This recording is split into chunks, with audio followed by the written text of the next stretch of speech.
अस्सलाम वालेकुम दोस्तों। पाकिस्तान क्रिकेट टीम की सिलेक्शन कमेटी ने दौरे वेस्ट इंडीज के लिए टीम का ऐलान कर दिया है और सबसे खास बात कि टेस्ट टीम के कप्तान शान मसूद को हटाकर साबिक कप्तान बाबर आजम को फिर से पाकिस्तान टेस्ट टीम का कप्तान मुकर्रर कर दिया है। वो हॉकी में एक मुहावरा चलता है ना, बल्कि बात चलती है कमेंटेटर की कि बॉल सलीमुल्लाह के पास, सलीमुल्लाह से कलीमुल्लाह, कलीमुल्लाह से फिर सलीमुल्लाह, सलीमुल्लाह से फिर कलीमुल्लाह और ये गोल।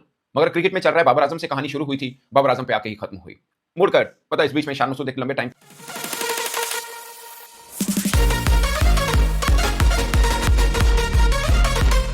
से शफीक बैठे थे और इस सवाल का जवाब भी दिया गया कि शान मसूद को किस खास वजह से हटाया गया है और बाबर आजम को क्यों लाया गया है। इस पे बात करेंगे। पहले टीम बता देता हूं कि टीम क्या है। और एक चीज आपको मालूम होगी, बाबर आजम जब पहले कप्तान थे, पाकिस्तान टीम के टेस्ट टीम के कप्तान रहे थे, 20 टेस्ट मैचेस के अंदर उन्होंने कप्तानी की थी। 10 पाकिस्तान जीता था, 6 हारा था और 4 नो रिजल्ट थे। यानी उनकी एज ए कैप्टन कारकर्दगी ये थी कि 20 मैचेस में 10 जीते थे, 6 हारे थे और 4 नो रिजल्ट। और आखिरी बार हम अपने घर से बाहर जाकर कोई टेस्ट सीरीज जीते हैं तो बाबर आजम की कप्तानी में ही जीते थे, जो हम श्रीलंका में जीते थे। तो अब टीम का बता देता हूं कि टीम कौन सी है।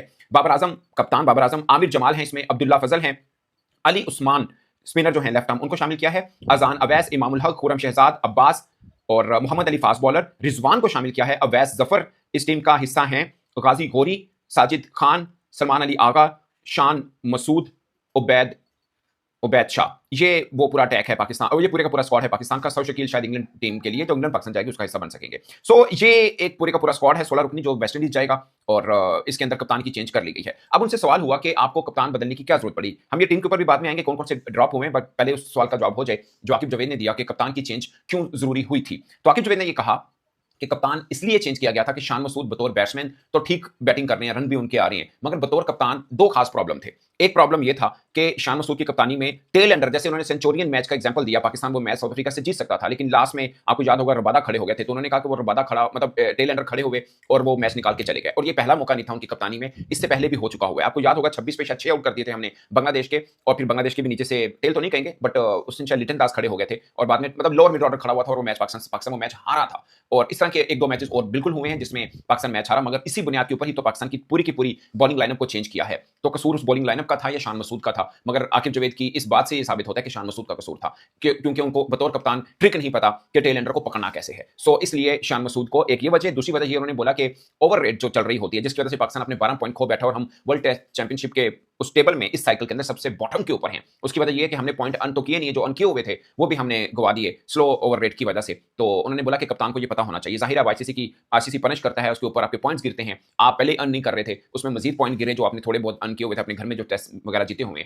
सो वो पाकिस्तान को एक दोहरा नुकसान हुआ। सो दो खास बातें, एक ये कि बतौर कप्तान उनको ट्रिक नहीं मालूम कि मैच को फिनिश कैसे करना है, अपनी बॉलिंग लाइनअप को यूज कैसे करना है, जो आकिब जवेद ने मतलब बोला कि टेल एंडर खड़े हैं तो मैच वो पाकिस्तान के हाथ में था और रेत की तरह फिसलता चला गया। नंबर 2 के बतौर कप्तान उनको अंदाजा रखना है कि रन रेट ओवर रेट को कैसे कंट्रोल रखना है ताकि कोई पाकिस्तान टीम के ऊपर ना हो पाए, प्रॉब्लम ना हो पाए। ये दो वजह बताई उन्होंने। फिर एक और बात उन्होंने इशारतन कही कि अब क्रिकेट बहुत ज्यादा हो गई है और आपको फॉर्मेट में वो प्लेयर चाहिए जो अच्छा खेल रहा हो। आल्दो मेरा मानना है आखिरी 5 टेस्ट मैच देखें, 10 इनिंग्स देखें, बाबर आजम की भी 250 है, शान मसूद के भी 250 है। वो अलग बात है कि बाबर आजम का आखिरी 100 2022 में, इस बीच में शान मसूद ने टेस्ट के अंदर 100 भी किया हुआ है।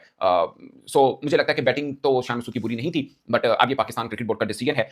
मैं हमेशा बार बार की चेंजेस के खिलाफ रहा हूं। मुझे लगता है कि जिस चीज की जरूरत नहीं है, जो वजह नहीं है, उसको छेड़ा जाता है। तो पाकिस्तान में हर डिबेकल के बाद कप्तान चेंज तो नेचुरल है, बाकी चीजें तो होंगी। आप टीम का आप अंदाजा लगा लीजिए, इसमें शाहीन अफरीदी नहीं है, इसमें हसन अली नहीं है, नसीम शाह वैसे पहले भी नहीं थे बट उनको टेस्ट के तौर पे रखा जाता है, वो नहीं है, नुमान अली नहीं है। सो अभी जो अली उस्मान को शामिल किया है, मुझे लगता है वो बेहतर है, क्योंकि आपको आगे का देखना है। वो लड़के ने बड़ा अच्छा परफॉर्म किया हुआ डोमेस्टिक के अंदर, तो उसको चांस लाजमी मिलना चाहिए था। और बाकी जो पेस अटैक है पाकिस्तान क्रिकेट टीम का, अब वो पेस अटैक डिसेंट है। एक मुझे लग रहा है कि शाहनवाज धानी को कैम में रखा और फिर उसको ड्रॉप कर देना।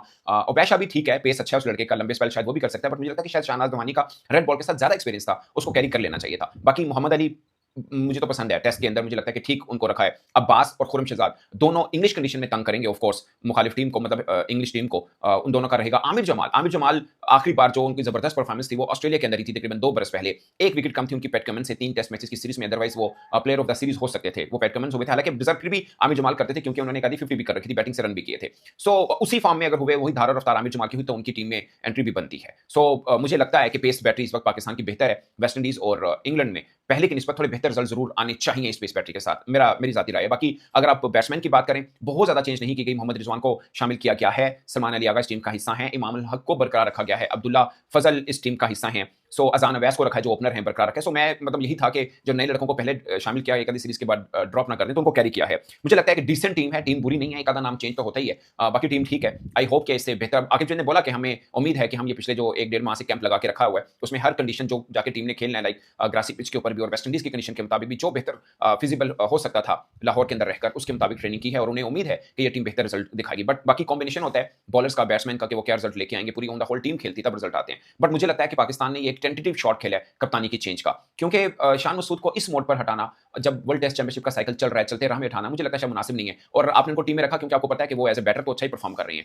सो उनकी जगह तो टीम में बनती थी, वो वहां तक ठीक था। और बाकी अगर बैकगियर ही लगाने हैं, मतलब कप्तान चेंज ही करना था, फिर बैकगियर लगाने की क्या जरूरत है। बाबर आजम एक लंबे टाइम पीरियड के लिए पाकिस्तान के कप्तान बने रहे हैं, बट अब चूंकि फैसला हो चुका हुआ है, we wish him best of luck. But मैं वैसे एक बात कर रहा हूं, मुझे लगता है कि बाबर आजम की तरफ जाने की क्या जरूरत थी, शायद उस नाम के ऊपर गया है पाकिस्तान क्रिकेट बोर्ड कि एक बड़ा नाम है, नो डाउट। आप उनकी अगर परफॉर्मेंस देखें, 20 टेस्ट मैचेस में कप्तानी की है, 10 जीते हैं, 6 हारे हैं, 4 ड्रॉ किए हैं, बुरी नहीं है, एटलीस्ट शान मसूद से बुरी नहीं है, इसमें कोई दो राय नहीं है। बट मेरा मानना है कि आपको आगे बढ़ना चाहिए, ना कि पीछे का गिर लगाना चाहिए। ये मैं पहले भी एग्जांपल दे चुका हूं। बड़े बोर्ड जितने भी हैं वो फैसला क्या करते हैं, अगर चेंज कप्तान पहले तो पूरे कप्तान, खैर शान मसूद को बारी से ही मिल गई है कप्तानी के तौर पे, मैं वो बात नहीं कर रहा, मुझे सिर्फ ये था कि वर्ल्ड टेस्ट चैंपियनशिप का साइकिल पूरा होने देना चाहिए था, अगर हटाना था तो पहले ही हटा देना चाहिए था। सो ये एक बंदा था। बाकी बड़े जितने भी बोर्ड है आप उनकी एग्जांपल उठा के देख लें, केन विलियमसन को बनाया, वापस मुड़ के नहीं देखा, पैट कमिंस को हटाया, वापस मुड़ के नहीं देखा। तो आगे चलना है, पीछे नहीं चलना। बाकी अब बाबर आजम कप्तान बने हैं, फिर दोबारा तोपों का रुख उनकी तरफ हो जाएगा, क्योंकि हमारे यहाँ कुछ भी गलत होता था जब बाबर आजम कप्तान थे, तो सारी गलती बाबर आजम की थी। और दूसरा ये जो रीजन दी है आकिब जावेद ने शान मसूद की, मुझे लगता है कि थोड़ा सा हार्श हुए हैं आकिब जावेद शान मसूद के ऊपर, क्योंकि ये पाकिस्तान में ये पूरा ऑपरेशन क्लीन अप हुआ है ना फास्ट बॉलिंग लाइनअप के ऊपर, ये इसीलिए हुआ है कि आपके बॉलर्स की एनर्जी, आपके बॉलर्स